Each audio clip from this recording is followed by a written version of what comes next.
හරි බඳුනනේ.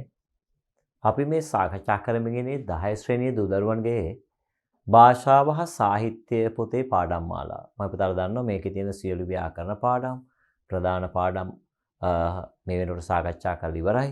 අවසාන පාඩම් දෙක තමයි ඔබට සාකච්ඡා කරන්න තියෙන්නේ. ඊට පස්සේ අපි මේ සම්බන්ධ මොඩල් පේපර්ස් ඒ කියන්නේ මේ සම්බන්ධ අපිට විභාගෙට එන්න පුළුවන් අනුමාන ප්‍රශ්න පත්‍ර කිහිපයක් සාකච්ඡා කරලා 10 ශ්‍රේණිය හමාර කරනවා. පැහැදිලිද?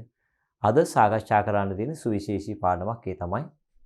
ඔබ දන්නවා එක එක ආගමික බැතිමතුන් විවිධ ජාතීන් ඉන්නවා නේද?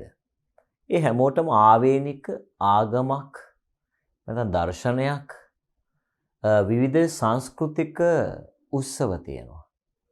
ඒගොල්ලොන්ගේ සංස්කෘතිය ප්‍රකට කරන්නේ එකෙන්. පැහැදිලිද?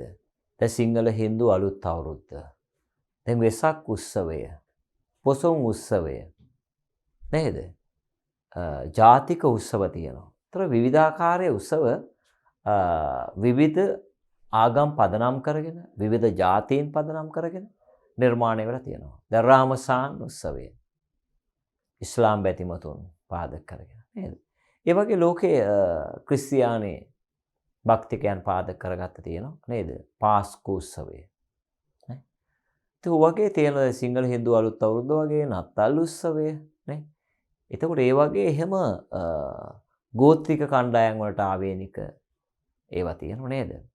හරිද? ඒ වගේ එතකොට අද මේ සාකච්ඡා කරන්න යන්නේ සුවිශේෂී පාඩමක්. ඒ තමයි ඒ විවිධ උත්සව කොහොමද ඒ ජාතියට ඒ ආගමික බැතිමතුන් මොන වගේ විශ්වාසද පදනම් කරගන්නේ?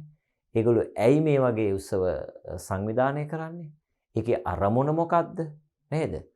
ඒතර අන්න එහෙම කරුණාකාරණා පදනම් කරගෙන සහ මේ විවිධ සංස්කෘතීන් පිළිබඳ අවබෝධයක් ලබා ගන්න ඔබට මේ පාඩම තුළ හැකියාව තියෙනවා. ඒ අදාළ උත්සවයේ ඇයි ඒකට නම දීලා තියෙන්නේ? නේද? අන්න එහෙම. අපි බලමු. බලන්න සිංහල භාෂා සාහිත්‍ය 22 පාඩම දීපාවලි උත්සවය. මොකක්ද ඒ? දීපාවලි උත්සවය. එතකොට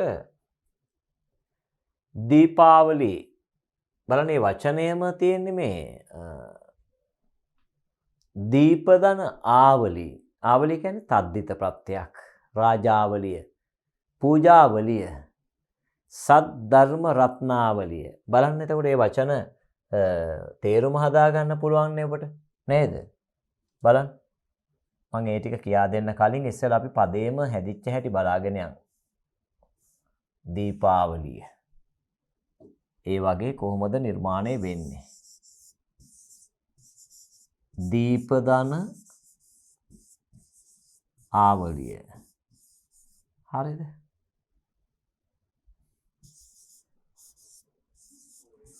පූජාදන ආවලිය. හරි.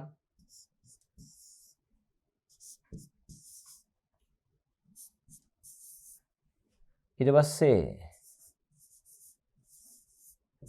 සද්ධර්ම ධර්ම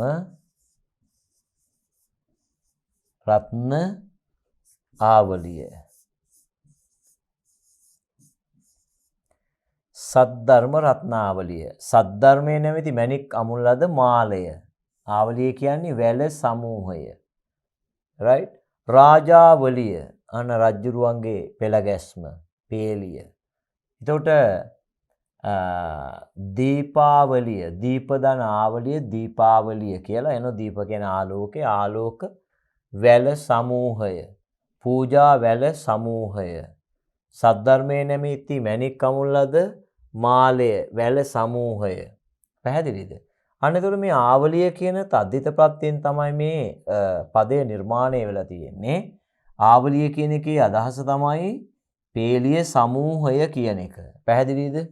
එතකොට පූජා සමූහය, පූජා වැල, දීප ආලෝක සමූහ, ආලෝක වැලක් තියෙන්නේ. පැහැදිලිද?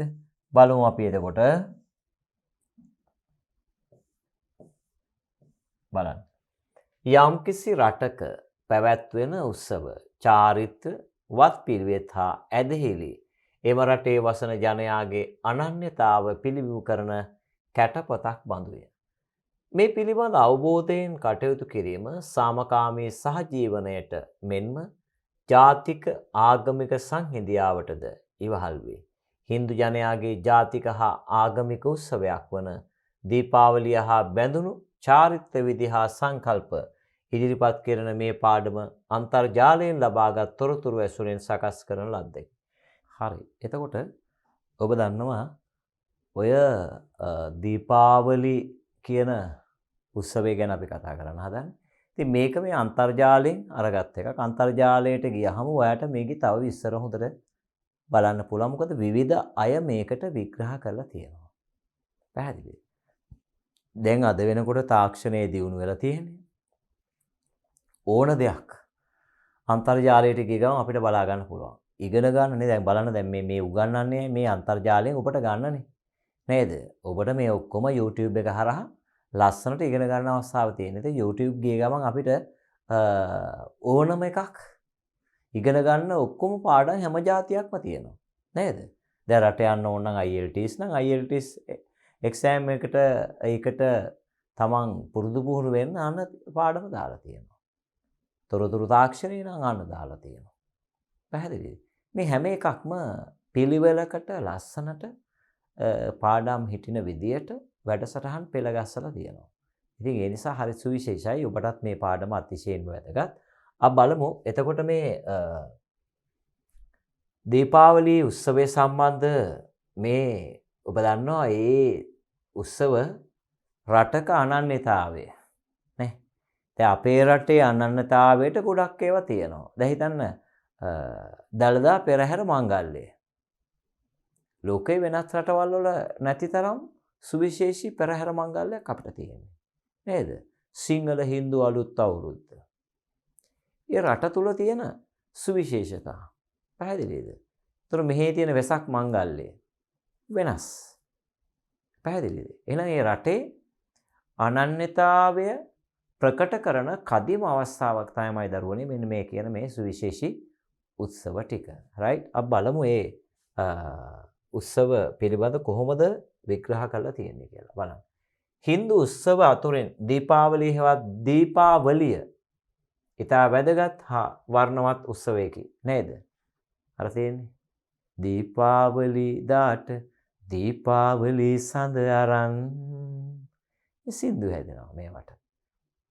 ඒ විශේෂතාව නිසා තමයි එහෙම හැදෙන්නේ. දැන් රාමසාන් හඳ බලන් එන්න ෆාතිමා මේ ඒ ආවේනික විදියට පුතේ හදලා තියෙන්නේ. පැහැදිලිද? හරි බලන්න අපි ආයි හින්දු උත්සව අතුරෙන් දීපාවලිය හෙවත් දීපාවලිය ඉතා වැදගත් හා වර්ණවත් උත්සවයකි. නවසඳ උදා වීමට සමගාමීව ඔක්තෝබර් හා නොවැම්බර් මාසවලට යෙදෙන මෙම දිනය ලොව අඳුර නසා ආලෝකයේ උදා වූද අඥානය නැතිකොට ඥානය පහළ වූද දිනේ ලෙස හින්දු භක්තිකයෝ සලකති. අන්න බලන්න. ඒ අයගේ සුවිශේෂී උත්සවයක් වෙන්න හේතු බලන්න මේක පටන් ගන්නේ නවසඳ උදා වීමට සමගාමීව. පේනවද?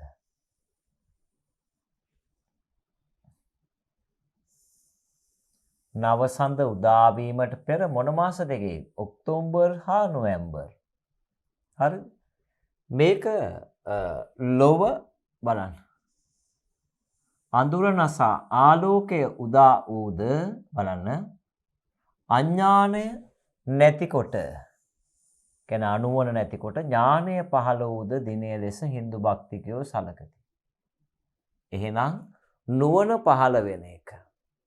ඇයි මේ ආලෝක පූජාවෙන් ආලෝකයක් ලැබුණා කියන ආකල්පය. අර සියලු අන්ධකාරය නැමැති අඥානය සියල්ල ඉවර වෙලා ඥානවන්තභාවය ආලෝකය ලැබුණා කියන ආකල්පයක් ඒගොල්ලෝ ගාව තියෙනවා. ඒ නිසා තමයි මේ මංගල්‍යය බොහොම අපූර්වට ඒගොල්ලෝ පවත්වන්නේ. හින්දුන්ට අමතරව ජෛනයන්ගේද උත්කර්ෂවත් උත්සවයක් ලෙස දීපාවලිය සැලකේ. ඔබ දන්නවා ඉන්දියාවේ ෂට්ශාස්ත්‍රවරු කියලා ශාස්ත්‍රවරු ටිකක් ඉන්නවා ඉන්දියාව තුළ. පැහැදිලිද? බුදුහාඳුරෝ මහා භාරතයේ පහළ වෙනකොට ඉන්දියාව තුල ෂට් ශාස්ත්‍රවරු පහළ වෙලා හිටියා. ඒ කියන්නේ විමුක්තිය හොයාගෙන යන පිරිස් හිටියා විවිධ ක්‍රම මගේ. හරිද? දැන් අජිත කේසකම්බලී කියන ශාස්ත්‍රවරයා හරිද? කේසකම්බලී කියන්නේ කෙස් වැටියක් තමයි මෙයා ඇඳගෙන ඉන්නේ. එතකොට එයාගේ මග ගියපු අය එයා කියන ගංගානම් ගඟේ මේ එක්ක කෙලවරේ ඉඳලා මේ කෙලවරට මිනිස්සු මැරුවට ඒව පව් නැහැ. යාවා ජීවේ ත්‍රිණං කත්තා ගෘණම් පිබේ බස්මි භූතස්ස දෙහස්ස පුනරා ගමනං කෘතක් කියලා කියනවා. මේ ඉන්නකන් හොඳට කාලා බීලා ගිතෙල් අනුභව කරලා විලඳ මීපැණි ආදී ඔක්කොම හොඳට ඇඟට දැනෙන දේවල් කාලා බීලා සතුටින් හොඳට ජීවත් වෙන්න ඕන. මේ මැරලා යන ශරීරයේ අලු වෙලා යන ශරීරයේ නැවත උත්පත්තියක් කොහෙන්ද කියලා. පුනරා ගමනං කෘතක්. යාවා ජීවේ ත්‍රිණං කත්තා ගෘණම් පිබේත්. හරිද? එතකොට බස්මේ භූතස්ස දෙහස්ස පුනරා ගමනං කෘතක්. මේක අලු වෙලා යන ශරීරයේ ආය නැවත උත්පත්තියක් කොහෙද කියලා.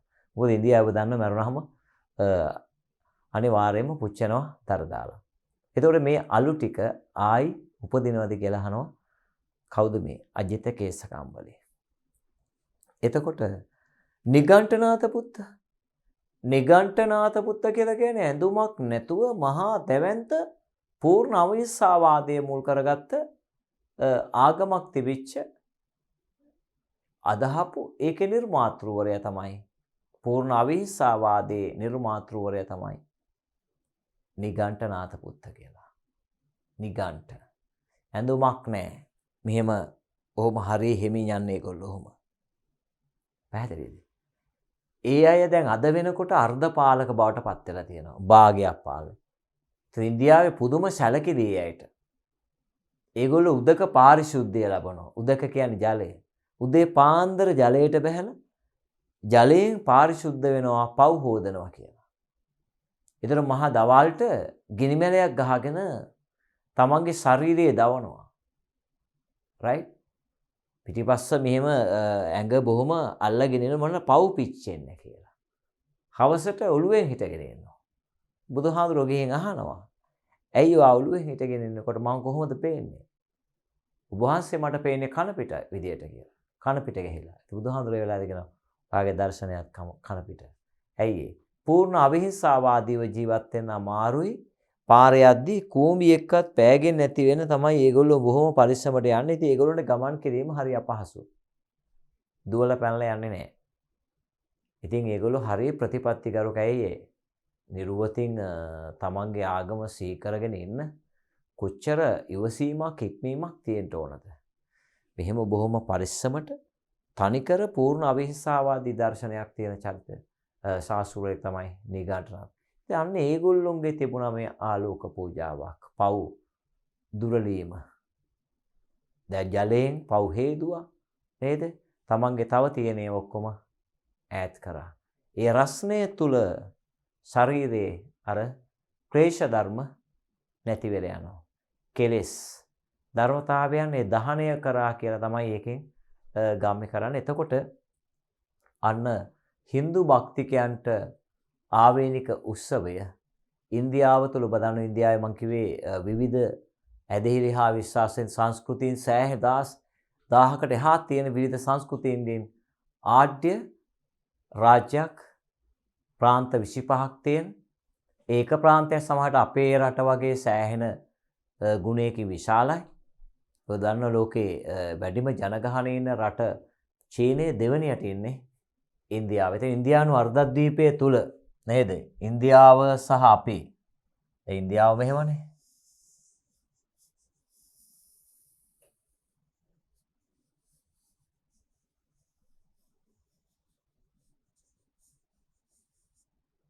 right? ඔය විදියට. ඔබට පේනෝ මේක මෙහෙමම තියෙන්නේ නැති යෝග තව ලොකුවටනේ. අර මෝසමෙන් තමයි මේක විනාශ වුනේ. එතකොට මේ ඉන්දියාවයි අපි අතරේ සංස්කෘතික වශයෙන් සම්බන්ධතා තියෙන ප්‍රධාන හේතුව ඒකයි. ඉන්දියානු අර්ධද්වීපයට ආසන්නව අපි පිහිටා තිබීම නිසා අපේ රටේ ওই කියන ආගමික ඇදහිලි හා විශ්වාස අපේ රටේ තියෙනවා. අපේ රටේ දමිළ භක්තිකයෝ ඉන්නවා. නේ? අපේ රටේ ක්‍රිස්තියානි අය. ඔය කියන සියලු අය, ගෝත්‍රික අය. නේ? මේ හැමෝටම ආවේනික උත්සව තියෙනවා.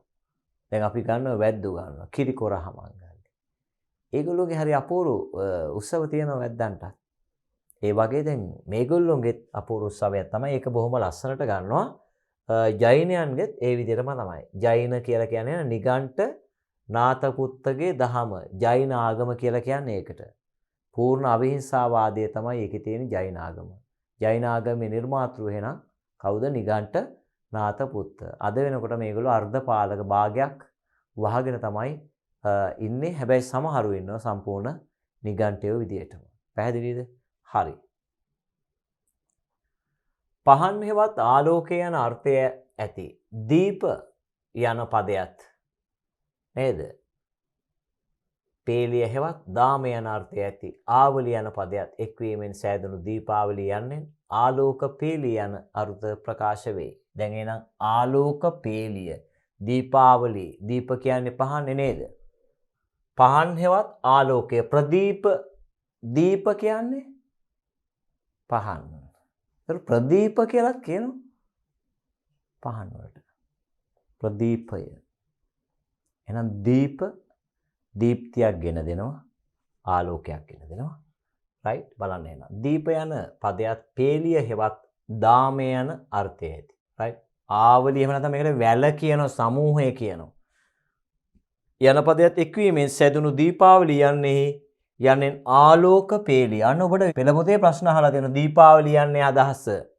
දීපාවලිය යන්නේ අදහස අහලා තියෙනවා. එතකොට ඔබට පුළුවන් මෙන්න මොකද්ද? ආලෝක පේලිය යන අර්ථ ප්‍රකාශ වෙයි. නිවෙස් තුල පමණක් නොව වීථි හා නගර පුරා දහස් ගණන් ආලෝක පේලි වලින් දීප්තිමත් වූ දීපාවලිය සැබවින්ම ආලෝක පූජාවකි. අන්න එහෙනම් මේ මෙතන තියෙන ඔබට දීප්තිමත් කියලා බලන්න අන්න තද්දිත පදයක් මතක ඇති මේක කියා දීලා තියෙනවා. අස්ත්‍යාර්ථයේ තද්දිත දීප්තිමත් right ඇත යන අර්ථයේ තියෙන දීප්තියෙන් යුක්ත වූ කියන එක right ඇත වත්මත් ඊ කියන තද්දිත ප්‍රත්‍ය වලින් ඊ කාර්යය තියෙන නිසා මත් යොදනවා මෙතන හරිද එහෙනම් සැබවින්ම ආලෝක පූජාව කියන දීපාවලිය කියලා කියන්නේ මොකද්ද පුතේ සැබවින්ම ආලෝක පූජාවක් මොකද්ද සැබවින්ම ආලෝක පූජාවක් බලන්න එහෙනම් කොච්චර ඒගොල්ලෝ කොච්චරනම් මේක සරසනවද බලන්න මේ අපි බෝධි පූජාවක් තියන්න ගියහම සමහරට අපි තියෙන 84005 පූජාවක් ආලෝකයක් මේ ආලෝකය ලැබෙන්නාසේ මගේ ජීවිතයේද ආලෝකවත් වේවා. එහෙම අපි බෝධි පූජා තියනවා. මේ පහනෙන් ආලෝකය ලැබෙන්නාසේ ජීවිතයටද අන්ධකාරය දුරු වී නිදුක් නිරෝගී භාවය ආරක්ෂා කළා නේද? ආලෝකවත් ජීවිතයක් ලැබේවා කියලා අපි එවැනි අවස්ථාවලදී අපි ප්‍රාර්ථනා කරනවා. ඒ වගේ මේගොල්ලෝ බොහොම පහන් සිතින් තමයි මේ වැඩේ කරන්නේ. බොහොම පහන් සිතින්, බොහොම ශ්‍රද්ධාවෙන් තමයි මේක භක්තියෙන් තමයි මේක කරන්නේ මේගොල්ලෝ. පැහැදිලිද? දීපාවලියේ උත්සවශ්‍රීය එහා බැඳුණු වත්පිළිවෙත් නිසා විචිත්‍රත්වයට පත්වේ. අන්න බලන්න එහෙනම් දීපාවලියේ උත්සවශ්‍රීය එහා බැඳුණු වත්පිළිවෙත් නිසා විචිත්‍රවත් වෙනවා. මොකද මේකත් එක්ක බැඳුණු වත්පිළිවෙත් ටිකක් තියෙනවා. පැහැදිලිද? ඕනම එක එහෙමනේ. නේ? අවුරුදු චාරිත්‍රයේ සම්බන්ධ වත්පිළිවෙත් ටිකක් තියෙනවා. වැඩ ඇල්ලීම කියයි, නුනගතේ නේද? පුණ්‍ය කාලේ, ඒ වගේ දේවල් වලදී අපි කරන්න ඕන දේවල්. ඒ වගේ මේකෙත් එහෙමයි. එම වත්පිළිවෙත් හා චාරිත්‍ර වාරිත්‍ර බලන්න දැන් මේ වචන නේද? වත්පිළිවෙත්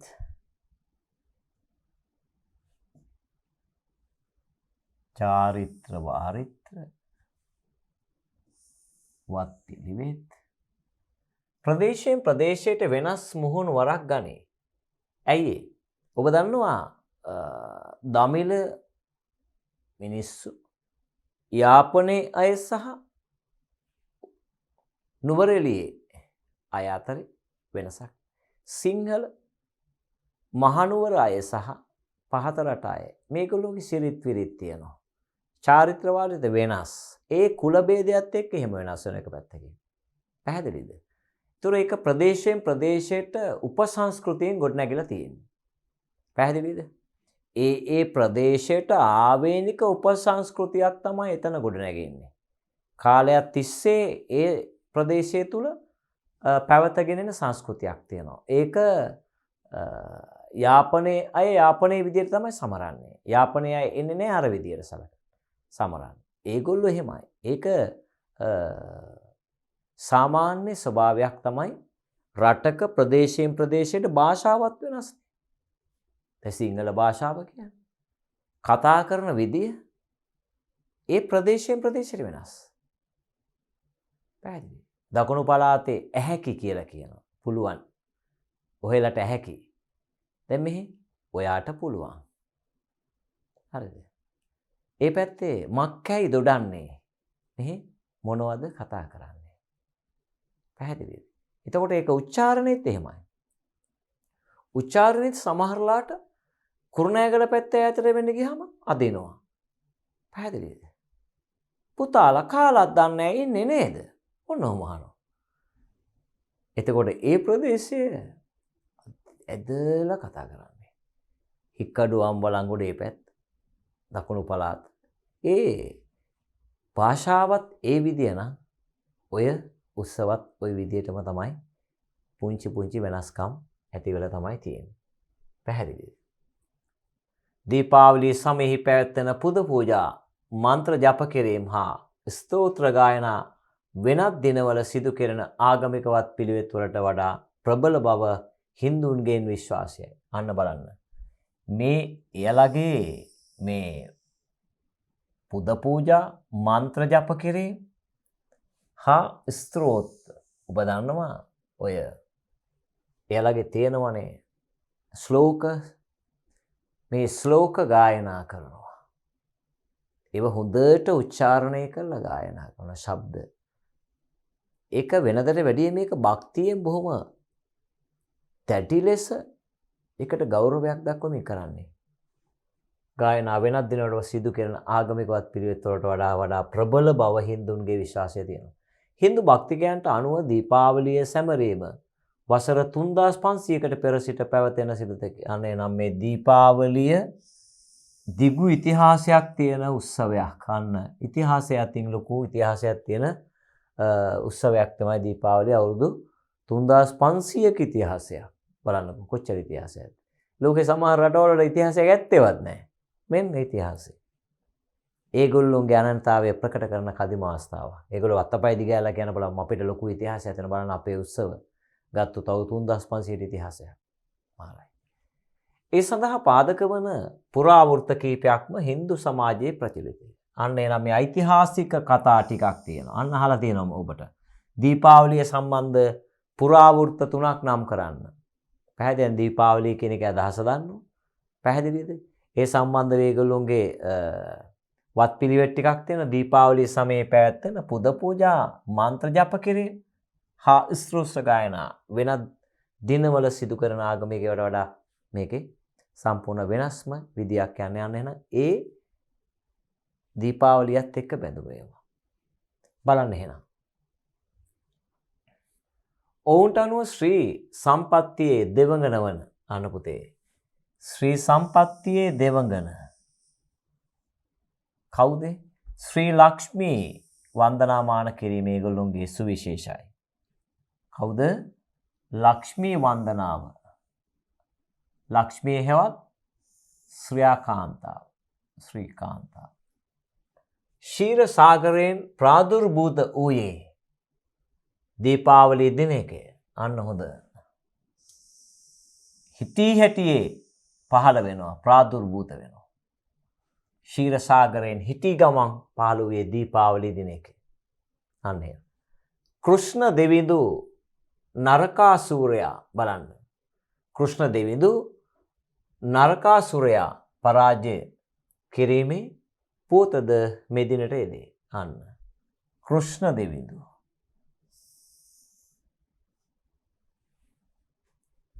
නරකාසුරයා.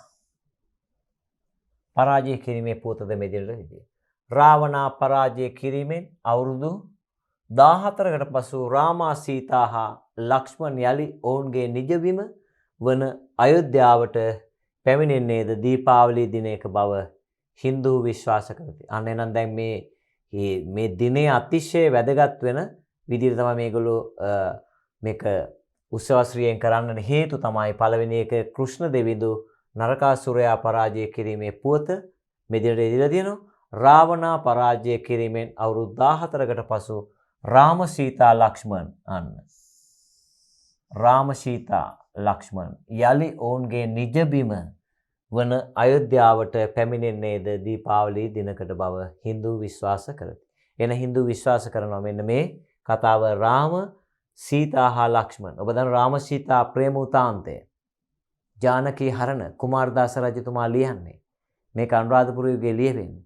රාම සීතා ප්‍රේම උතාන්තය. අන්න එනම් මේ රාවණා පරාජය කළා රාම සීතා හා ලක්ෂ්මන් යලි ඔවුන්ගේ නිජබිම උපන් බිමට වන අයෝධ්‍යාවට පැමිණෙන්නේ දීපාවලි දවසකලු. ඒ නිසා අන්න ඒගොල්ලෝ සැමරීම විශ්වාස කළා තියෙන මොකද්ද මේ මෙන්න මේ නිජ භූමිය අයෝධ්‍යාවට පැමිණෙන්නේද දීපාවලි දිනේ. මේ හැර දීපාවලියේ සුවිශේෂත්වය විදහා පාන තවත් සිදුවීම් පවතී. දීපාවලියේ දින 5ක් පුරා සැමරෙන උත්සවයකි. අන්න දීපාවලිය පුරා දින 5ක් එක දිගට අඛණ්ඩව මේ උත්සවය කරනවා. මේක බොහොම භක්තියෙන් මේගොල්ලෝ කරන්නේ. ඒගොල්ලෝ ඒ තරම්ම මේකට භක්තියක් දක්වනවා. පැහැදිලිද? මේ මිනිස්සුන්ට විවිධ දේ ලැබෙනකොට ඒවත් එක්ක බැඳුණු විශ්වාස ඇදහිලි තියෙනවා. ඒතර අන්නේ ඇදහිලි හා විශ්වාසවල ප්‍රතිඵලයක් විදිහට තමයි මේ ගෞරවනීය උත්සවයක් විදිහට මේ දීපාවලි උත්සවේ හින්දු අය පවත්වන්නේ. පැහැදිලිද? එක් එක් දිනයට අදාළ පිළිවෙත් හා චාරිත්‍ර විධි ඊට ඇතුළත් වේ. දෙවිවරුන් හා දිව්‍යාංගනාවන් උදෙසා කරන පුද පූජා, සුවිශේෂ ආහාර පාන, ආලෝක පූජා හා ගිනිකිරි දර්ශන වලින් මේ උළෙල අලංකාර වේ. අන්න එහෙනම් මේ දින 5 තුල විවිධ විදියට තමයි මේගොල්ලොන්ගේ පුද පූජා පැවැත්වීම කෙරෙන්නේ. බලන්න එහෙනම්. සුවිශේෂී ආහාර පාන. ඒ කියන්නේ දෙවියන්ට දෙන්නේ. ආලෝක පූජා. ගිනිකෙලි සංදර්ශනවල. අන්න. මේ ගෞරව කිරීමක් කෙරෙන්නේ. උළෙල අලංකාර වේ. හින්දු ව්‍යාපාරිකෝ දීපාවලියෙන් ආරම්භන අභිනව වර්ෂයේ සෞභාග්‍ය අත්කරගනුවස් නව ගිනුම් ආරම්භ කරදී. අර අපේ අලුත් අවුරුද්දේ වැඩාල්ලලා නේද? මේ අභිනව කියලාගෙන අලුත් වර්ෂයේ වෙනුවෙන් හරිද? එතකොට අපි සිංහල හින්දු අලුත් අවුරුද්ද තුල වැඩාල්ලනවා, ගනුදෙනු කරනවා. අන්න එදාට අපි ගිහලා මොකද කරන්නේ? කාගෙන් හරි ඉස්සෙල්ලා මුදල් අරගෙන අපි බැංකුවේ තැන්පත් කරනවා. මුළු අවුරුද්දම හොඳයි කියන ආකල්පයක්, දැඩි විශ්වාසයක් ඇති වෙනවා එයාගෙන් ඒ මුදල් ගැනීම, වැඩ ඇල්ලීමත් එක්ක. පැහැදිලිද? ඒහා සමානව එකක් තමයි මේ යන්නේ. එදාට ඒගොල්ලෝ මොකද කරන්නේ? ඒගොල්ලෝගේ ව්‍යාපාර ආරම්භ කරනවා. එළඹෙන දීපාවලි උත්සවය වෙනුවෙන් හින්දු ජනයාගේ ප්‍රධාන කාර්යය වනුයේ සිය නිවෙස් සම්පූර්ණයෙන්ම පිරිසිදු කොට අලංකාර කර ගැනීමයි. අන්න එනම් දීපාවලිය එළඹෙනකොට ගෙවල් දොරවල් අතිශයින්ම පිරිසිදු කරනවා. දැන් සිංහල හින්දු අලුත් අවුරුද්ද දෙනකොට ගෙවල් තින්ත ගාලා ආවට පාරවල් සුද්ධ කරලා නේ ලිඳ ඉහලා අලුත් වතුරක් ගන්නවා, අලුත් සහල් ගෙට ඇවිල්ලා තියෙන අලුත් කිරිබතක් හදනවා නේ කිරි ආහාර පූජාවක් තියෙනවා, බුදුහාමුදුරන්ට බුද්ධ පූජාව, සූර්යයාට වෙනම පූජාවක්, සූර්ය මංගල්‍ය කියලා මාරයි. අන්න ඒ විදිහේම තමයි මේ පුංචි වෙනසක් තියෙන්නේ මේගොල්ලෝගේ. බලන්න. සම්පූර්ණයෙන් මෙහෙමනේ දැන් ඕනම උත්සවයක් කරනවා නම් ඒ අනිවාර්යෙන් ඒක පිරිසුදුව තියෙන්න ඕන. ඒ නිසා තමයි ඒ උත්සවය ලස්සන වෙන්නේ එතනේ. ජරා ගොඩවල් ගහලා කුණු ගොඩවල් ගහලා උත්සව කරන්න බෑ. නේ? අර ගුත්තිලකාවේ කියන්නේ උදේනිපුර සැනකෙලි භූමිය කොච්චර ලස්සනට තිබුණාද? ඒ තරම ලස්සන තිබිලා තියෙනවා. සද්දවා සුදු වැලි පිවිතුරු බඳවා රන්දද පියකරු සිටුවා දුර දුර රඹතුරු තබවා පුන් කුඹු විසිතුරු. බලන්න. සදවා සුදු වැලි පිවිතුරු පාරිශුද්ධව මේ පරිසරය හදලා තියෙන මාර්ගය. හරිද? සදවා සුදු වැලි පිවිතුරු. තබවා පුන් කුඹු විසිතුරු. බලන්න. එතකොට මේ හැමතැනම රන් දද තියෙනවා පියකරු. පුන් කලස් තියෙනවා. දොරක් පාසේ රඹ කෙසෙල් ගස් කෙසෙල් කැම්පිටින් වල.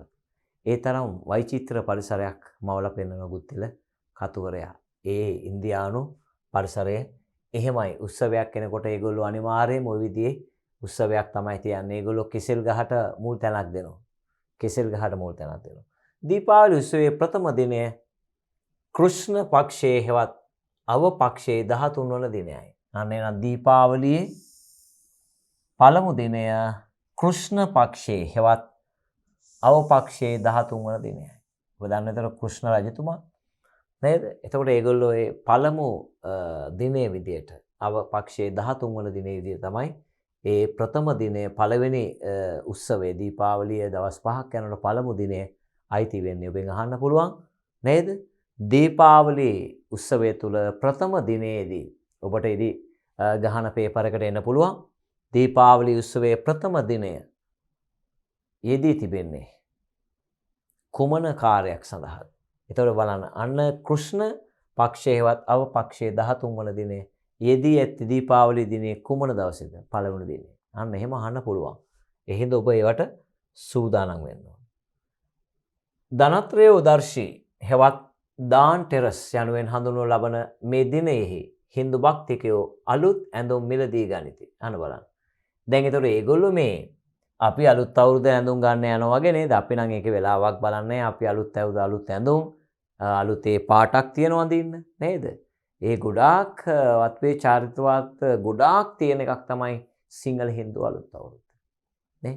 දැක්කේදී ආහාර පූජාවක් ගන්නවා. බුදුන් වහන්සේලා තියෙන. ඒතකොට ඒ වගේ දැන් ක්‍රිස්තියානික පාස්කු උත්සවය මේවා මහා බොහොම ගෞරවයෙන් කරන ඒවා නේ. එතකොට ඉස්ලාම් බැතිමතුන්ගේ උත්සවය රාමසාන් මේවා අතිශය ගෞරවයෙන්. හඳ දැක්කේ නැත්නම් ඒගොල්ලෝ අවුරුදු නැහැ. හඳ දකින්නකන් ඒගොල්ලෝ බලනවා. පැහැදිලිද? බලන්න. ලෝහමය ද්‍රව්‍ය ජීවිතයට වාසනාවගෙන දෙයයි සිතන ඔහු සිරිතක් වශයෙන් රන් රිදී භාණ්ඩ මිලදී ගැනීමට පුරුදු වී සිටිති. අන්න බලන්න පුතේ. ලෝහමය ද්‍රව්‍ය නේද? ජීවිතයට මොකද්ද? භාග්යක්. ඔබ දන්නවද දැන් රත්තරන් වල වටිනාකම එන්න වැඩි වෙනවා. රිදී වටිනාකම වැඩි වෙනවා. ඒව වටිනාකම වැඩි වෙනවා වගේ ජීවිතයත් වටිනාකම වැඩි වෙනවා කියලා ඒගොල්ලෝගේ ලොකු බලාපොරොත්තුවක් තියෙන බලන්න එහෙනම්. වාසනාවගෙන දෙයයි සිතන ඔහු සිරිතක් වශයෙන් රන් රිදී භාණ්ඩ මිලදී ගැනීමට පුරුදු වී සිටිති. සන්ධ්‍යාවෙහි දියාස් නම් පහන් කූඩු දල්වා. අන්න බලන්න. හැන්දෑ වෙලාවේ ඒගොල්ලෝ දල්වනවා පහන් කූඩු විශේෂයක් මොනවද? දියාස් කියලා. සිය භක්ති පූජා පවත්වන ඔහු තමන් අපේක්ෂා කරන දෙවිවරුන් තමන් වෙත කැඳා ගැනීමට එකට එක් වී යදිති. දැන් මේගොල්ලෝ මේ තමන්ගේ අදාළ කෝවිල් වලට ගිහිල්ලා කන්න ලව් කරලා තමන්ට එයාගේ ආශිර්වාදය රැකවරණය සාන්තිය ලබා ගැනීමට විවිධාකාරයේ ශ්ලෝකාරයේ මේ ගායනා කරමින් දෙවන්ත ලෙස කන්න ලව් කරනවා. ඒ අයගේ ආකර්ෂණය දිනා ගන්න. පෞල කේන්ද්‍රගත වූ මේ කාර්යය දීපාවලියේ සත්‍ය අපේක්ෂාව ඔවුන්ට සිහි කර දෙයි. අනේ නම් මේක කේන්ද්‍ර කරගන්නේ මොකද්ද පුතේ?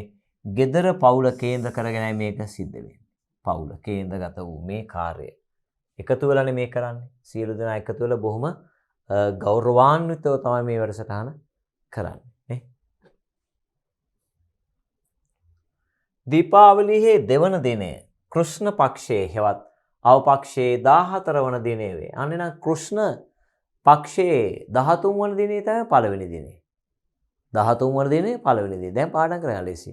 14 වන දිනේ තමයි දෙවන දිනේ. හරිද? මේ දවස නරක චතුර්දශී යනුවෙන් නම් ලබයි. මොකද බලන්න?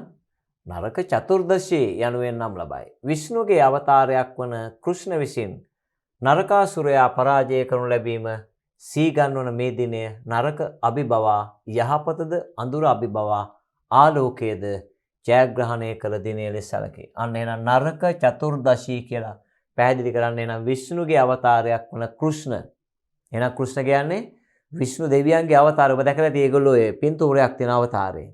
අන්න එතකොට ඒ අවතාරය තමයි මේ නරකාසුරයා පරාජය කරගන්නේ. පැහැදිලිද? එතකොට මෙන්න මේ අය පරාජයට පත් කළා. ඒ පරාජයට පත් කිරීම සිහි ගන්වන මේ දිනේ තමයි මොකද්ද පුතේ? 14 වන දිනේ. පැහැදිලිද? කෘෂ්ණ පක්ෂයේ 14 වන දිනේ තමයි මේකට එදෙන්නේ දෙවන දිනේ. right? එහෙනම් දෙවන දිනේ එන්නේ මොකටද? කෘෂ්ණ පක්ෂය තුල ඒගොල්ලෝගේ 14 වන දිනේ. හරිද? එතකොට අන්න ඒ විෂ්ණුගේ අවතාරයක් වන කෘෂ්ණ විසින් මේ සම්පූර්ණයෙන් නරකාසුරයා පරාජයට පත් කරපු දිනේ විදියට සලකනවා දෙවන දිනේ. අරුණෝදයට පෙර අවදිවීම ඇඟෙහි සුවඳ තෙල් ගල්වා අලුත් ඇඳුමෙන් සැරසෙන හින්දුහු නිවෙස් වටා කුඩා පහන් දැල්වති. අනතුරුව රංහෝලි හෙවත් කෝලම් සිත්තම් නිවෙස් වටා අඳිති. නරකාසුරයාගෙන් ලෝකේ නිදහස් කර දීම වෙනුවෙන් විෂ්ණු දෙවිඳුන්ට හා කෘෂ්ණ දෙවිඳුන්ට විශේෂ පූජා පවත්වති. අන්න එහෙනම් මේ නරකාසුරයාගෙන් ලෝකේ බේරගත්තා. ඒකට ගරු බුහුමන් දක්වන්න විෂ්ණු දෙවියන්ට සහ ඔහුගේ අවතාරය කෘෂ්ණට දේව පූජා පවත්වනවා. ඒ අයට ඒ කරපු සේවාවට මේ මහා සේවාව වෙනුවෙන් ඒගොල්ලෝ ගරු බුහුමන් දක්වනවා. මේ දෙපළ වෙනුවෙන් විෂ්ණු සහ විෂ්ණුගේ අවතාරය කෘෂ්ණ. පැහැදිලිද? තරුකැට අහසේ දිදුලන හිමිදිරියේ ශුද්ධ ගංගා ජලයේ ස්නානය සුබ කටයුත්තක් ලෙස සිතන හින්දු ජනයා හිරු උදා වීමට පෙර ඒ කාර්යයේ යෙදෙන්නේ පව් සෝදා හැරීමක්ද වේ යන විශ්වාසයෙන්. අන්න මම ඔබට කිව්වේ මෙන්න මේ කතාව මොකක් කියලාද කියන්නේ අපි මේ උදක පාරිශුද්ධිය.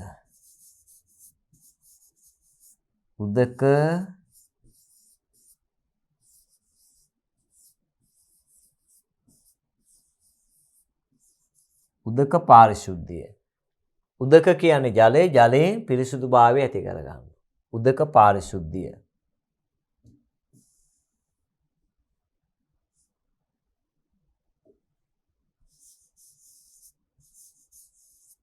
උදක පාරිශුද්ධිය. right? එහෙනම් ජලයෙන් මොකද වෙන්නේ? පිරිසුදු වීම. පේනවද? දැන් ඒතකොට ඒගොල්ලෝ බොහොම අපූර්ව කතාවක් නේද?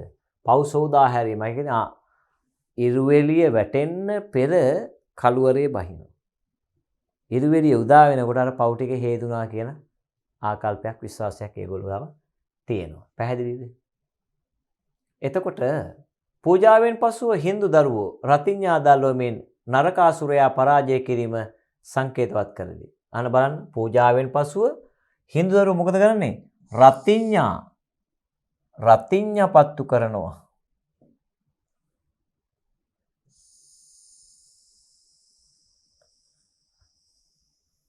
නරකාසුරයා සංකේතවත් කරමින් රතිඤ්ඤා දන්.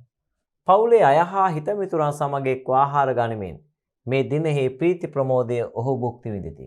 අන්න බලන්න දැන් පවුලේ අයයි හිතමිතුරුන් අපිත් අවුරුදු උත්සවයේ මොකද වෙන්නේ? අසල්වාසීන්ට ආහාර පාන හෝමාරු කරගෙන නේ ඒගොල්ලොත් එක්ක ඒගොල්ලෝ ගෙවල් වල ගිහිල්ලා ඒගොල්ලොන්ට විශ් කරලා නේද ඒගොල්ලොන්ගේ ජීවිතයේ අලුත් අවුරුද්ද සියලු දේවල් සාර්ථක වෙන්න කියලා ඒගොල්ලොන්ට ආශිර්වාද කළා නේ පැරණි තරහ මරහ තියෙන ඒවා ඉවත් කරගන්න බුලත් අත දීලා ඔයගේ සුවිශේෂී දවසක් බවටපත් වෙනවා හින්දු අලුත් අවුරුද්ද සිංහල හින්දු අලුත් අවුරුද්ද නේද? ඒතර ඒ වගේ දැන් ඒගොල්ලෝ තුල මේ අවුරුදු උත්සවය පවත්වනවා එක පැත්තකින් මේකත් සුවිශේෂී උත්සවයක් විදිහට අපිට හඳුන්වන්න පුළුවන් මොකද්ද මේ දීපාවලි උත්සවය. රංහෝලි සිත්තම් නිර්මාණය මගින් බිමහා බිත්ති හැඩ කිරීම සඳහා හින්දු කාන්තාවෝ හාල් පිටි සුදු පැහැ ගල් කුඩු හෝ වර්ණවත් පාට හුණු උපයෝගී කරගනි. ඔබ දන්නවා දැන් ඒගොල්ලෝ විවිධ පාට පාවිච්චි කරනවා මේ පොළොව බොහොම ලස්සනට හැඩ කරනවා. ඒගොල්ලෝ මේ පාටට ගොඩක් කැමති කහ පාට, රතු පාට, නිල් ওই වගේ පාට දැවැන්ත ලෙස භාවිත කරනවා. S2 නිකන් අර බොහොම අපූර්ව දර්ශනයක් වෙන විදිහට ඒගොල්ලෝ ඒ සිතුවම් කරනවා. පැහැදිලිද? ඉන්පසු ධාන්‍ය පබළු මල් හෝ තවත් ද්‍රව්‍ය එම සැරසිලි සඳහා එක් කරගන්නවා. දැන් අන්න එන ඔබ දන්නවා දැන් ඊට පස්සේ මොකද ධාන්‍ය ඇට පබළු. ඇයි මේවා අලවන ඕනේ? මේවා භාවිත කරනවා ඒ හැඩ ගැන්වීම සඳහා. මොනවද? ඉන්පසු ධාන්‍ය පබළු මල් හෝ තවත් ද්‍රව්‍ය. ඔබ දැකලා ඇති ඒගොල්ලෝ විවිධ විදියට සරසනවා. ඒ තරම්ම සිද්ධාන්නායි ඒ තරම් ගරු කරනවා මේ දෙවියන්ට. ඒගොල්ලෝ Hindu භක්තිකයෝ විෂ්ණු දෙවියෝ දැඩි ලෙස විශ්වාස කරනවා. ඔහුගේ අවතාරය දැඩි ලෙස විශ්වාස කරනවා. ඒතර ඒ වෙනුවෙන් දැවැන්ත උත්සව පවත්වනවා. වරකට මදක් වැටෙනසේ පිටි හෝ කුඩු ඉසරං හෝලි සිත්ත මෙහි බාහිර රේඛාව සාදාගත් පසු මෝස්තරයක් නිමෙවනසේ අනෙක් ද්‍රව්‍යද එම තිත් යා කෙරේ. සම්පූර්ණ සිත්තම නොකැඩුණු ඉරිවලින් යුක්ත වීම වැදගත් කොට සැලකෙන්නේ එවිට නරක ආත්මයන්ට හිඩැස් තුලින් ඇතුල් වීමට නොහැකි වේ යයි යන විශ්වාසය කරන බැවිනි. දැන් මේ අය හරිද? දැන් මෙහෙම කඩිරි වැදුනොත් එහෙම මෙතනින් නරක තියෙනවා කියලා ආකල්පයක් තියෙනවා. ඒ නිසා කඩිරි නෑ මෙහෙම ආවනම් මේක එකටම එන උතනින් කැඩෙන්නේ නෑ. ඒතකොට මේක එකම විදියට යන්නේ බොහොම ලස්සනට මේ සම්බන්ධතාවයේ තියෙන නේද? ඒක තමයි විශේෂත්වය. ඒතකොට ඒගොල්ලෝ දන්නවා ඔය යහපතක්ම තමයි එන්නේ කියන එක තමයි මේ කතාව තුල තියෙන්නේ. බලන්න. සම්පූර්ණ සිත්තම නොකඩනු ඉරිවලින් යුක්ත වීම වැදගත් කොට සැලකෙන්නේ විට නරක ආත්මයන්ට හිඩැස් තුලින් ඇතුල් වීමට නොහැකි බව. දැන් මේ හිඩසක් තිබුවොත් තමයි නරක ආත්ම ශරීරයට එන්නේ. ඒව නැත්තම් මොකද වෙන්නේ? ඒ කිසිවක් නැහැ කියන දැවැන්ත විශ්වාසයක් ඇතුව තමයි එහෙම කරන්නේ. හරිද? බොහෝ රංහෝලි සැරසිලි අවුරුදු 100 ගණන් පැරණි පාරම්පරික ඒවායි. අන්න පුතේ. මේ ඔය කියන සැරසිලි ඉතා දිගු ඉතිහාසයක් වෙන පරම්පරාවෙන් පරම්පරාවට ඈත ඉඳලා මේවා කරගෙන එන ඒවා වීම. අන්න එතනයි විශේෂත්වය. දැන් අපිට කියලා දෙයක් තියෙන්නේ අපේ පරම්පරාවෙන් අපිට දීපුවානේ. ඒ පරම්පරාව දීපුවා තමයි අපි කතා කරන්නේ. ඒ අපිට දුන්න යම් කිසි සංස්කෘතියක්. අපිට බය නැතුව කියන්න පුළුවන් අපූර්ව සංස්කෘතියක් අපිට තියෙනවා. අපිට හොඳ ශිෂ්ටාචාරයක් තියෙනවා. රජර ශිෂ්ටාචාරයෙන් අපි එන්නේ. ඒතර හොඳ ගති පැවතුම් ඇති පිරිසක් බවට පත් වෙනවා. අන්න ඒක එන්න ප්‍රගුණ කරගෙන යාම තමයි අපේ කාර්ය බාරය. කැලේ අනන්ත ස්වභාවයේ සංකේතවත් කරන බැවින් රවුම් හැඩති රංහෝලි සිත්තම් වඩා ජනප්‍රිය වන අතර රංහෝලි තේමාවන් සඳහා ඉරහඳ තාරකාද ඇතුළත් වේ. අන්න එනම් මේ රංහෝලි තේමාවන් සඳහා පුතේ ඉරහඳ තාරකා ඇයි ඒ සදාකාලික භාවය තහවුරු කරනවා මේකෙන්. ඉරහඳ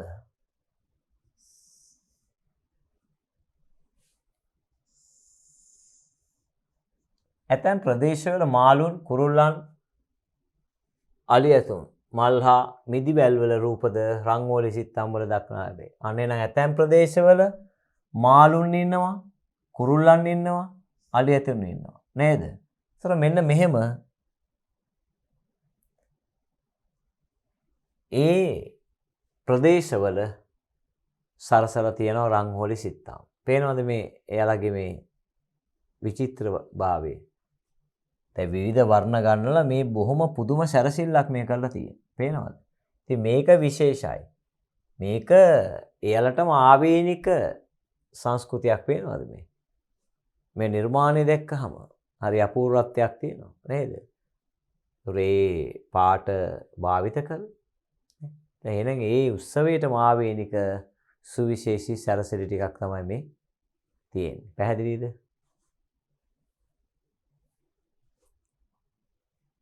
ඔය තියෙන පේනවද? පුදුම ලස්සනයි. පුදුම ලස්සනට මේවා සරසලා තියෙන මේ වටේට ටිපන්දන් පත්‍ර පහන් පත්තු කරන හදලා තියෙන්නේ. ඒක තමයි මේ සැරසීමේ පරමාර්ථය තමයි දෙවියන් සතුටු කිරීම සහ ඒ අයගේ ආශිර්වාදය ලබා ගැනීම. පාරිශුද්ධත්වයේ සංකේතයක් විදිහට මෙහෙම මේ විදියට සැරසීමේ ඒගොල්ලෝ බොහොම ගෞරවයි. දැන් ඔබ දන්නවා ක්‍රිස්තියානි අය. ක්‍රිස්තියානි අය බොහොම ලස්සනට නත්තල් ගහක් හදලා සරසනවා නේ. ඒ ජේසුස් වහන්සේ ඉපදිච්ච හැටි ඔක්කොම හදනවා. ඇයි ගෞරවය? නේද? දැන් අපි වෙසක් උත්සවය නේද? ඉපදීම බුදු වීම පිරිනිවන් පෑම ගැත්තේම ගුල සිහි කරනවා. නේ? සම්බුද්ධ ශාසනය ලංකාවට ඒම මිහිඳු මහරහතන් වහන්සේගේ ලංකා ගමනය පොසොන් උත්සවය. එහෙමයි යන්නේ. පැහැදිලිද? නෙළුම් මල රංහෝලි සැරසිලිවල ප්‍රධාන තේමාවකි. එය සුන්දරත්වය, සමෘද්ධිය හා ශාස්ත්‍රිකත්වය කියා පාන සංකේතයක්ද සේ පිළිගැනේ. භික්ෂූන්ගේ ප්‍රධාන දෙවඟනක් වන ශ්‍රී ලක්ෂ්මිය බොහෝ විට පෙනී සිටින්නේ අතින් දරාගත් නෙළුමක් සහිතව හෝ නෙළුම් මලක් මත වැඩ හිඳින ස්වරූපයෙන්. අන්න බලන්න. ප්‍රධාන දෙවඟනක් වන කවුද? ශ්‍රී ලක්ෂ්මී බොහෝ විට පෙනී සිටින්නේ අතින් දරාගත්ත මොකද්ද පුතේ? නෙළුමක්. ඔබ දැකලා ඇති. හරිද? එහෙම නැත්නම් ඒකේ වැඩ හින්නව නෙළුමක් උඩ වැඩ හින්නව. ඇයි? ඔබ දන්නව දැන් මේ කතාව තුළ දැන් බුදුහාමුදුරුවෝ සිද්ධාර්ථ ගෞතමයන් උපදිනකොට නෙළුම් මල් 7ක් කොට ඉපදුනාලු. පය තියෙන තැන නෙළුම් මල් ආවා. පැහැදිලිද? එහෙම කතාවක්. ඒතර ඒ වගේ දැන් ඒ ඉපදීමත් එක්ක සිද්ධාර්ථ ගෞතමයන්ගේ දෙපාවට තියලා තියෙන්නේ නෙළුම් මල්.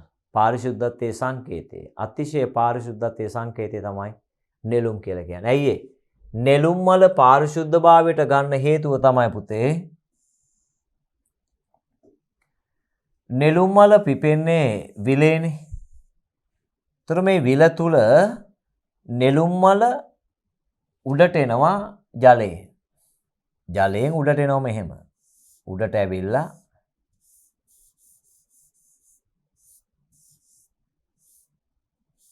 හරිද? එතකොට මේ ටික මේ විල ජලයත් එක්ක තියෙන විල. හරිද? එතකොට විල කියන්නේ මහා සමාජය. නරුම සමාජය මඩ ගුහුරු වලින් සංකේතවත් කරන්නේ නරුම සමාජයේ. ඒකෙන් එළියට ආපු එක තමයි පුතේ නෙළුම් මල. එහෙනම් ඒක අනිවාර්යයෙන්ම පාරිශුද්ධත්වයේ සංකේතයේ විදිහට තමයි මේගොල්ලොත් මේක භාවිත කරලා තියෙන්නේ. පැහැදිලිද? නෙළුම් මල තුලින් පැහැදිලි කරන්නේ අතිශයින්ම පිරිසුදු පාරිශුද්ධ කියන අදහස. එතකොට දීපාවලි උත්සවයේ වැදගත්ම දෙවඟන විදිහට සැලකෙන්නේ ශ්‍රී ලක්ෂ්මිය නේද? කවුද පුතේ? ශ්‍රී ලක්ෂ්මිය තමයි දීපාවලි උත්සවය තුල ප්‍රධාන තැනක් ගන්න දෙවඟන. පැහැදිලිද? ශ්‍රී ලක්ෂ්මිය අත් හතරක් සහිතව නිරූපිතය. එක් එක් හස්තය මගින් ධර්ම කාම අර්ථ මෝක්ෂ යන ගුණාංග කියාපාන බව හින්දු භක්තිකයන්ගේ විශ්වාසය. අන්න දැන් එහෙනම් මෙයාට අත් හතරක් තියෙනවා. අත් හතරක් තියෙනවා. ඒ අත් හතර තුල මොනවද?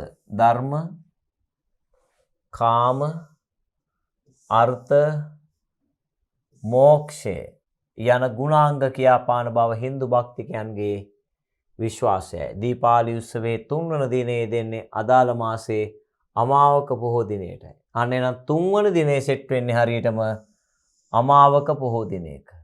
කළුවර. right? අමාවක දිනයක තමයි ඒ 3 වෙනි දිනේ එන්නේ. එතකොට ඔබ දන්නවා 13 වන දිනේ තමයි පළවෙනි දිනේ කෘෂ්ණ, දෙවෙනි එකත් 14, 3 වෙනි එක සැලකෙන්නේ අමාවක පොහෝ දිනේ තමයි ඒක යෙදෙන්නේ. කෘෂ්ණ පක්ෂයේ හෙවත් අව් පක්ෂයේ 15 වන දවස වන මේ දින අන දැන් 13 වෙනි එක පළවෙනි කියන බදාදා දවස ගන්න. සමුදංගහරු බදාදා. එතකොට 3 වෙනි දවස 15 වන දවස වන මේ දින සඳ නැති අහසක් දිස්වේ. අන අමාවක කියන්නේ මොකක්ද? අමාවක කියන්නේ සම්පූර්ණයෙන්ම හඳ ඉවර වෙච්ච දවස. අමාවක පොය. අමාවක කියන්නේ කළුවර. ඔය තියෙන්නේ අමාවකට පැල සිටවන කළුවරට. ඇයි ඒ? හඳේදී පැල සිටුවොත් අස්වනු වෙන්නේ හඳට. එතකොට මොකද වෙන්නේ? සතුන්ගෙන් හානි වැඩි. හඳට පීදෙනකොට මොකද වෙන්නේ? ලෙඩ වැඩි, පලිබෝධකීන් වැඩි. කරුවලට පීදෙද්දී පලිබෝධකීන් බහුල වෙන්නේ නැහැ. එහෙනම් අමාවක කියන්නේ අතිශයින්ම කරුවල දවසක්. අන්න එදා දවසේ එදා පොයේ දවසේ මේ මංගල්‍ය කිරීම තුළ අර කියපු කතාව තමයි එහෙනම් සනිටුහන් වෙන්නේ. පැහැදිලිද? බලන්න. හින්දුහු තම නිවෙස් වලට ආශිර්වාදය හා වාසනාව ගෙන එන ශ්‍රී ලක්ෂ්මිය පිළිගැනීම සඳහා සූදානම් වන මේ දිනය ලක්ෂ්මී පූජාව උදෙසා වෙන්නේ. අන්න එහෙනම් එදාට 3 වෙනි දවස තමයි තමන්ට වාසනාව ගෙන දෙන දවස ආශිර්වාදය. ලක්ෂ්මී පූජාවත යන්නේ 3 වෙනි දවසේ. පැහැදිලිද? ඒක ලක්ෂ්මී වෙනුවෙන් කරන පූජාවක් තුන්වෙනි දිනේ. ඒ සඳහා Hindu නිවෙස්වල විවිධ වර්ගයේ සාම්ප්‍රදායික ප්‍රණීත ආහාර හා රස කැවිලි සකස් කෙරේ. ලක්ෂ්මී පූජාව මගින් සිය නිවෙස්වල ජීවිතවලට බලන්න. ලක්ෂ්මී පූජාව මගින් සිය නිවෙස්වල ජීවිතවලට සමෘද්ධිය අන්න යහපත හා සතුට උදා වේයයි ඔව් විශ්වාස කරති. මොකක්ද එන ලක්ෂ්මී පූජාවේ ඒගොල්ලෝ බලාපොරොත්තු වෙන්නේ? නිවෙස්වල වාසය කරන ජීවිතවලට සමෘද්ධිය නේද? ඒගොල්ලෝගේ ආයුෂ වැඩිවීම නේ? යහපත හා සතුට උදා වේයයි ඔව් විශ්වාස කරති. අන්න එනම් මේ කතාව තුන තුන්වෙනි දවස් තුල නිවෙස් හිමියන්ට සම්පූර්ණයෙන්ම ආශිර්වාදය තමයි මේකේ බලාපොරොත්තු වෙන්නේ. මේ දින දීපාවලි උත්සවයේ ප්‍රධාන දිනයයි. අන්න එනම් මේක තමයි දීපාවලි උත්සවයේ ප්‍රධාන දිනේ බවට පත් වෙන්නේ. දියාස් නමින් හැඳින්වෙන පහන් කුඩු වලින් විහිදෙන දීප්තියෙන් නිවෙස් ගම් දනව් වීති නගර ඒකාලෝක වීමෙන් උත්සවශ්‍රීය විදහා දැක්වේ. අන්න එනම් දියාස් නමින් හැඳින්වෙන මොකද්ද පුතේ? දියාස් නමින් හැඳින්වෙන පහන් කූඩු වලින්. දැන් අපි වෙසක් කූඩුනේ. ඒගොල්ලෝ දියාස් කියලා කියන්නේ. ඒගොල්ලෝ දියාස් අපි වෙසක් කූඩු වලින් අටපට්ටම් කූඩු නේද? කූඩු වලින් වේදෙන දීප්තියෙන් නිවෙස් ගම් දනව් වීති නගරේ කාලෝක වීමෙන් උත්සවශ්‍රීය විදහා දැක්වේ. අන්න එනම් ඒගොල්ලෝගේ උත්සවශ්‍රීය බොහොම අතිශයින්ම සුන්දරයි චමත්කාර ජනකයි. ඇයි ඒ තරම් මේගොල්ලෝ වර්ණ සුසංයෝජනය කරලා තියෙනවා. ඒ නිසා බලන කෙනා අනිවාර්යයෙන්ම දෙපාරක් බලන මට්ටමට ඒක සිත් ගන්නාසුළු ආකාරයේ විසිතුරුභාවයෙන් යුක්ත වන ආකාරයට ඒගොල්ලෝගේ සැරසිලි සලසලා තියෙනවා. පැහැදිලිද? මේ දහස් ගණන් වූ පහන් කූඩු දැල්වීමෙන් තම නිවෙස් වලට දෙවිවරුන් පැමිණෙන මාර්ගය ආලෝකවත් වේ යයිද අභ්‍යන්තර පාරිශුද්ධියට මඟ පෑදෙන්නේ යයිද හින්දුන්ගේ විශ්වාසයයි. අන්න බලන්න එහෙනම් දැන් මේගොල්ලෝගේ විශේෂත්වය මේ දහස් ගණන් වූ පහන් කූඩු දැල්වීමෙන් තම නිවෙස් වලට දෙවිවරුන් පැමිණෙන මාර්ගය ඇයි ඒ මහ විශාල ආලෝකයක් දැම්මම දෙවියෝ වඩීවි කියන දැවැන්ත විශ්වාසයක් උඩ තමයි මේක කරගෙන යන්නේ. ඒක විශ්වාසයේ තුල ගොඩනැගිච්ච දෙයක්. හරිද? අහස ඝනාඳුරින් වැසී ඇති රාත්‍රියේ සෑම නිවෙසකම දියාස් නම් පහන් කූඩු දැල්වීමෙන් තම තමන්ගේ නිවෙස් වලට එන මග සොයා ගැනීමට ලක්ෂ්මී දෙවඟනට හැකි වෙතයි හින්දු විශ්වාස කරති. ඇයට ඇතුළු වීමට හැකි වනසේ ඇතැම් නිවෙස්වල ජනේලද විවෘතව තැබේ. අන්න බලන්න හරි අපූර්වයි. ලක්ෂ්මීට ගෙට එන්න ජනෙල් පවා විවෘත කරලා තියෙනවා. ඒගොල්ලෝ ඒ තරම්ම දැඩි විශ්වාසයක් මේ සම්බන්ධ තියෙනවා. ශ්‍රී ලක්ෂ්මීය වෙනුවෙන් නිවෙස තුල සරසන ලද පූජාසනේ මත පළතුරු මල් විලඳ හා රිදී කාස් සහිත රිදී පැහැ බන්දේසියක් තබා ඇයට පූජා පැවැත්වීමද සිදු කෙරේ. අන්න එනම් මේ ලක්ෂ්මී පූජාවට මල් තියෙනවා, පළතුරු තියෙනවා, විලඳ හා රිදී කාසි. විලඳ හා රිදී කාසි. ඔන්න ඔහොම තමයි ඒගොල්ලෝගේ ඔය පූජාව අපූර්වාකාරයෙන් කරගෙන යන්නේ. ඒතකොට ශ්‍රී ලක්ෂ්මිය වෙනුවෙන් නිවෙස් තුල සරසන ලද පූජාසනය මත එයා හදලා තියෙන පූජාසනයක් තියෙනවා. ඒක උඩ තියෙන ආහාර පාන ටික තමයි. රයිට් බලන්න මල් තියෙනවා, විලඳ හා රිදී කාසි. ඔන්න ඔහොම තමයි එයාට වන්දනාමාන කරලා එයා ගෞරව කළා, ගෞරවයෙන් යුතුව භක්තියෙන් යුතුව තමයි ඒ දෙවියන් අදහින්න. එහෙනම් ඒ ඇදහිීම විශ්වාසයේ මත කරා නම් හරියටම හරි පුතේ. හරිද? රයිට් බලන්න ඊළඟට ඇය කැළමුණු ශීර සාගරයෙන් නෙළුම් මලක් අතදරා උපන්නයි.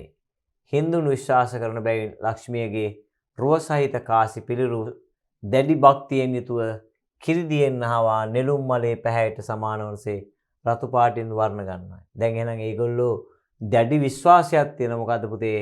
ශීර සාගරයෙන් නෙළුම් මලක් අතදරා උපන්නයි කියලා. ශීර සාගරයෙන් නෙළුම් මලක් අතදරාගෙන ඉපදුනා කියලා. එතනින් පෙන්නන්නේ ඇය සැබවින්ම පාරිශුද්ධ දෙවියෙක් විදියට. හරිද? එතකොට ඇය ඒ තරම්ම Hindu භක්තිකයන්ගේ ගෞරවාදරයට ලක් වෙච්ච දෙවඟනක් තමයි මේ ලක්ෂ්මී කියලා කියන්නේ. ලක්ෂ්මියගේ රුව සහිත කාසි පිළිරු දැඩි භක්තියෙන් යුතුව කිරි දියෙන් නහවනවා. කිරි පාරිශුද්ධයි, පාරිශුද්ධයෙන් මේ පිළිමේ නාවල තමයි ඔක්කොම වත් පිළිත් කරන්න පටන් ගන්න. ඒ තරම් විශ්වාසයක් තියෙනවා. මේ දින රාත්‍රියේ හින්දු නිවෙස්හි පියා රාමායනයේ පාඨ කියවන අතර මව පවුලේ සාර්ථකත්වය හා සමෘද්ධිය පතා යාතිකා හා ගීතිකා කීමට මූලිකත්වයේ අපේ. පූජාසනයට වටා සිට කෙරෙන ශක්තිමත් පූජා විධි වලින් පසු හින්දු පවුල්වල සමාජිකයෝ භෝජන සංග්‍රහ සංගීතමය අවස්ථාවන්ට සහභාගී වීම සඳහා බාහිර සමාජය හා එකතු වේ. දැන් අර ඔක්කොම එකතු කරලා ඉවර වුණාට පස්සේ මොකද වෙන්නේ? සමාජගත වෙනවා සතුටින්. එදා දවස් අතිශය සතුට වෙනවා. නිම්හිම් නැති සතුටක් ඇතනවා. ඒ නිසා ගම්මු අසල්වාසීන් එක්ක ඇති වෙනකම් විනෝද වෙනවා. මේ සතුට සමරන්න. හරි බලන්න. නවසඳ උදාවීම සමග එළවෙන ශුක්ල පක්ෂයේ හෙවත් පුර පක්ෂයේ අන්න හොඳ වචනයක්.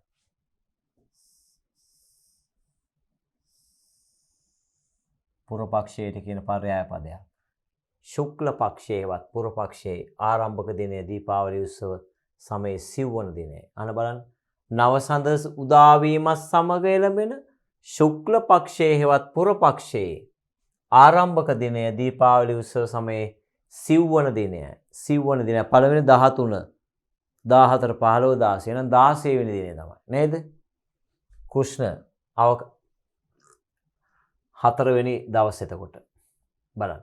හින්දුන්ගේ අලුත් අවුරුද්ද ලෙසද සැලකෙන මෙම දිනය ගෝවර්ධන පූජා පැවැත්වීම සඳහා වෙන්වේ. එහා බැඳී කතා පුවතකට අනුව ගවපල්ලකුගේ පුත්‍රයෙකු වන කෘෂ්ණාගේ නෑයෝ වර්ෂාවට හා කුණාටුවට අධිපති දෙවියා ලෙස සැලකෙන ඉන්ද්‍ර දෙවියාට පූජා පැවැත්වුවද ඔහුගෙන් සිය අස්වනු හා ගවයන් රැක ගැනීමට පිහිටක් නොලබති. බලන්න එතකොට හින්දුන්ගේ අලුත් අවුරුද්ද ලෙස සැලකෙන මෙම දිනය ගෝවර්ධන ගෝ කියන්නේ එතකොට ගව කියන එක. පූජා පැවැත්වීම මොකද ඒගොල්ලෝගේ ඊශ්වර දෙවියන්ගේ නේද? වාහන. එතකොට දැවැන්ත ගෞරවයක් ගවයට තියෙනවා. හැමතැනම එළියට බහින කිරි ටිකක් එහෙම කාලා. ගව මාස් කටේ තියන්නේ ගවයක් දෙවියෙක් විදිහට තමයි සලකන්නේ. ඒ තරම් ගරු කරන ගවයට. ඒ හින්දා බුදුහාමුදුරුවෝ ගාලා බුදුහාමුදුරුවෝ නත්ති ගෝ සමිතන් දන ගව සම්පත් තරම් උතුම් ධනයක් මේ ලෝකේ නැහැ කියලා කිව්වා. පැහැදිලිද? දැන් කෝට්ටේවේ සරණමය යෝගයක් වෙනවා නේද? ඇසේ ළමා වසුපැටියන් හඬ දුරට. පස්කෝ රසයෙන් 93යි කෝට්ටේව්ගේ. ඒ තරම්ම මේ ගව පාලනය තිබුණා. ඒ හැබැයි කතා පුවතකට අනුව ගවපල්ලකුගේ පුත්‍රයෙකු වන කෘෂ්ණාගේ නෑයෝ වර්ෂාවට හා කුණාටුවට අධිපති දෙවියා ලෙස සැලකෙන ඉන්ද්‍ර දෙවියා. අනේ නම් වර්ෂාවටයි කුණාටුවටයි අධිපති දෙවියා ලෙස සැලකෙන කවුද පුතේ? ඉන්ද්‍ර දෙවියා. right? හැබැයි ඔහුගෙන් සියස්වනු හා ගවයන් රැක ගැනීමට පිහිටක් ප්‍රාර්ථනා කරන්නේ නැහැ. වඩාත් අර්ථවත් වුණේ කුඹුරු කඳු හා පූජනීය වූ ගවයන් උදෙසා පූජා පැවැත්වීම බව කෘෂ්ණ ඔවුන්ට ඒත්තු ගන්නවා. එමගේ නස්වන සරුවේ. අන්න එහෙනම් මොකක්ද එතන තියෙන්නේ? වඩාත් අර්ථවත් වුණේ කුඹුරු කඳු හා පූජනීය වූ ගවයන් උදෙසා පූජා පැවැත්වීම.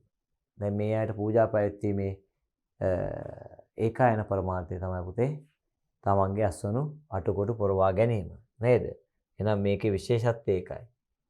ඒත් මෙම ක්‍රියාව තමාට කළ නින්දාවක් යයි සිතන ඉන්ද්‍ර ඔවුන්ට දඬුවම් කිරීම සඳහා භයානක කුණාටුවක් හා අකුණු සහිත වැස්සක් මවයි. බියටපත් ජනයා කෘෂ්ණයන්ගෙන් පිහිට පෙළදී. ඔහු ගෝවර්ධන පර්වතයේ දින 7ක් තිස්සේ සුළඟිල්ලෙන් අහසට ඔසවාගෙන ගොවීන්ට හා ගවයන්ට ආරක්ෂාකාරී සෙවණක් සලසා දෙයි. සැබෑ ගෞරවය ලැබිය යුත්තා කෘෂ්ණ බව වටහාගත් ඉන්ද්‍ර වර්ෂාව වහා නවතයි. මේ පුරාවෘත්තය ගෝවර්ධන පූජා පැවැත්වීම සඳහා හේතු වේ. අන්න බලන්න මේ අපූර්ව ඓතිහාසික පුරාවෘත්ත තියෙනවා. ඒතකොට මෙන්න මේක අහලා තිබුණා. ඒතකොට මේන් තුනක් ඔබ ලියන්න ඕන. පැහැදිලිද? මේ පුරාවෘත්තයේ ගෝවර්ධන පූජා පැවැත්වීම සඳහා හේතු වේ. දීපාවලිය අවසාන දිනයේ ලෙස සැලකෙන්නේ බායිදුර් හෙවත් සහෝදරයන්ගේ දිනයයි. අන්න දීපාවලි අවසාන දිනය තමයි සහෝදරයන්ගේ දිනය. පවුල තුල සබඳතා ගොඩනැංවීමට අදාළ චාරිත්‍ර මේ දිනයේ විශේෂත්වයක් කුසලයි. පැහැදිලිද? පවුල තුල සබඳතා ගොඩනැංවීමට අදාළ චාරිත්‍ර මේ දිනයේ විශේෂත්වයක්. අන්න එතකොට මේ දිනේ අතිශයින් මේගොල්ලෝ වැදගත් විදිහට තමයි සලකන්නේ.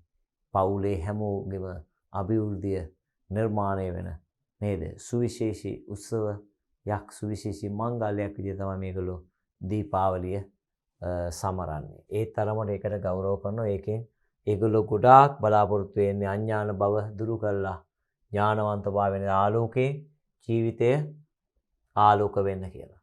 Hindu නිවෙස්වල පිරිමි දරුවන් සිය සහෝදරයන්ට තෑගි භෝග ලබා දීම ඒ අනුව සිදුවේ. බොහෝ විට තෑගි දෙස ලබා දෙන්නේ ස්වර්ණාභරණ රස කැවිලි හෝ ඇඳුම්. අන්න විශේෂත්වය. මේගොල්ලෝ දැඩි ලෙස ආස කරනවා බලන Hindu අය රත්තරන් ආලා ඉන්නේ. ඒගොල්ලෝ එහෙම තමයි. ඒගොල්ලෝ දන්න වාසනාව උදා වෙන්නේ තනින් කියලා. තයිපොංගල් හැරුණු විට උත්කර්ෂයෙන් සමරන උත්සවය දීපාවලියයි. ඔවුන්ගේ දීපාවලි චාරිත්‍ර බොහෝ විට එක් දිනක් තුල සිදුවේ. දීපාවලි දිනේ උදේ පාන්දරින් අවදි වන ඔහු හිස තෙල් ගල්වා ස්නානය කොට ඉෂ්ට දේවතාවුන් වැඳ කෝවිලට ගොස් දේව ආශිර්වාද ලබා ගනිති. රස කැවිලි කමින් එදින ප්‍රීතියෙන් ගත කරනවා. අන්න බලන්න එහෙනම් ඒගොල්ලෝ දීපාවලි දිනේ උදේ පාන්දරින් අවදි වෙනවා. හිස තෙල් ගාලා තමයි ස්නානය කරන්නේ. හිස තෙල් ගාලා ස්නානය කරනවා. ඒ පාරිශුද්ධ භාවය තමයි මෙතනින් අපි මේ පැහැදිලි කරන්නේ. තේරුණාද? අන්න එතකොට දීපාවලියේ තියෙන විශේෂත්වය ඔබට පේන දීපාවලි උත්සවය කියන්නේ මොකක්ද කියන එක දැන් දන්නවා. හැදෙන හැටි දන්නවා. නේ ඒගොල්ලෝගේ ඓතිහාසික පුරාවෘත්ත දන්නවා. නේද? මේ කතාව තුළ නරකාසුරයා පරාජය කිරීම සංකේතවත් කරමින් සන්ධ්‍යා කාලයේ පහන් පෙළි දැල්වා දීපාවලිය සමරති. දීපාවලිය හින්දු ජනයා තුළ භක්තිය දැල්වෙන දිනයකි. මිනිස් සිත් සතන් ඊර්ෂාව, ක්‍රෝධය අන්න. මිනිස් සිත් සතන් ඊර්ෂාව, ක්‍රෝධය, මානය, වෛරය ආදී දුර්ගුණ වලින් පිරිපවති. දෙවියන් සිහි කරමින් බැතිමත්ව පුද පූජාව වහන විට භක්තිය නැමැති දීපයෙන් නොහොත් ආලෝකයෙන් මිනිස් හදවත් වෙලාගෙන ඇති යටකේ දුර්ගුණ සහිත මෝහන්ධකාරයේ දුර්බුත වී යන බව Hindu විශ්වාස කරයි. අන්න එනම් අර තියෙන මේ හදවත් තුළ තියෙන මේ කිලිටි ගතිය ඔක්කොම රත් වෙනකොට මොකද වෙන්නේ? ඒකයි මේ නිගණ්ඨයෝ පව් පුච්චනවා කියන්නේ ඇඟ රත් කරගන්නවා ගිනිමැලට ගහලා. ඒතර මොකද වෙන්නේ? අර තියෙන ඔක්කොම දේවල් නැති වෙනවා කියලා තමයි ඒගොල්ලෝගේ විශ්වාසයක් තියෙන්නේ. පැහැදිලිද? ඒ අනුව ලොවට ඉසුරත් ඥානයත් ජීවිතයට අවශ්‍ය සංහිඳියාවත් ලබා දෙතයි පිළිගැනෙන දීපාවලිය අගනා සංස්කෘතික උත්සවයේ. වාද ભેද දුරුලා වෛර ගිනිනවා සාමයේ සතුට හා සෞභාග්‍යය ප්‍රාර්ථනා කිරීමටත් සමාජයේ වසන එකිනෙකා අතර අන්‍යෝන්‍ය අවබෝධය හා සුහදත්වය වර්ධනය කර ගැනීමට දීපාවලිය අතිශය උපකාරී. එහෙනම් මේ අපේ ආගම්වල උත්සව ඇවිල්ලා තියෙන්නේ ආගමික සහජීවනයේ එකිනෙකා අතර සමගිය තහවුරු කරන්න. ඇයි? දැන් වෙසක් උත්සවයට ඉස්ලාම් භක්තිකයෝ වෙනෝ, දමිළ වෙනෝ මේ ඔක්කොම එකතු වෙලා මේකේ මංගල්‍යය සරසනවා. අන්න එහෙනම් එකිනෙකා අතර මේ ජාතිකත්වයක් ඇති කරන අපූර්ව මංගල්‍යයක් විදිහට අපූර්ව උත්සව විදිහට මේවා සලකනවා. මේ ජාතික උත්සව විදිහට මේවා සලකන්න පුළුවන් මට්ටමට ඇවිල්ලා හැමෝම එකම ජාතියක් කියලා කතා කරන්න පුළුවන් මට්ටමට මේක ඇවිල්ලා තියෙනවා. ඒකයි විශේෂත්වය. පැහැදිලිද? එතකොට අන්න දීපාවලි කියන පාඩම තුල අපි ඉගෙන ගත්ත දේ තමයි මේ සියලු තරහ මරහවල් නේද? අඥාන ගති සියල්ල සිතේ තියෙන ඒවා ඔක්කොම දූරිය භූත වෙලා හරියටම වාසනාවන්ත නේද? මේ අලුත් අවුරුද්දක් එන්න කියලා තමයි ඒගොල්ලෝ ප්‍රාර්ථනා කරන්නේ. මේක අතිශය ගෞරවයෙන් යුතුව කරන වැඩක්, භක්තියෙන් යුතුව කරන වැඩක්. ඉතින් ඒක හැම ආගමකටම ආවේනික උත්සවය වගේ තියෙනවා. ඒ අය ඒවා බොහොම භක්තියෙන් ගෞරවයෙන් තමයි ඒවා කරගෙන යන්නේ. ඉතින් එහෙනම් මම පුතාලා පැහැදිලි මේ පාඩම තුල දීපාවලි පාඩම තුල ඒ වචනේ තුලම අපිට නේද ආලෝකයක් කියන එක ආලෝක සමූහයක් නේද? ඒ පහන් ආලෝකයක් ලැබෙනවා කියන එකේ පහන තුල අපිට පහන් ආලෝකයේ තුල අපිට දැනෙනවා. ඉතින් ඕකේ ඉතිරි කොටස් ටික එහෙනම් මම මෙතනින් පස්සේ සාකච්ඡා කරනවා. පුංචි අභ්‍යාස ටිකක් තියෙනවා නේද? අන්න ඒ ටික මේ කොටසෙන් පස්සේ මම පුතේ සාකච්ඡා කරනවා. අදට එහෙනම් මේ කොටස මෙතනින් හමාර කරනවා.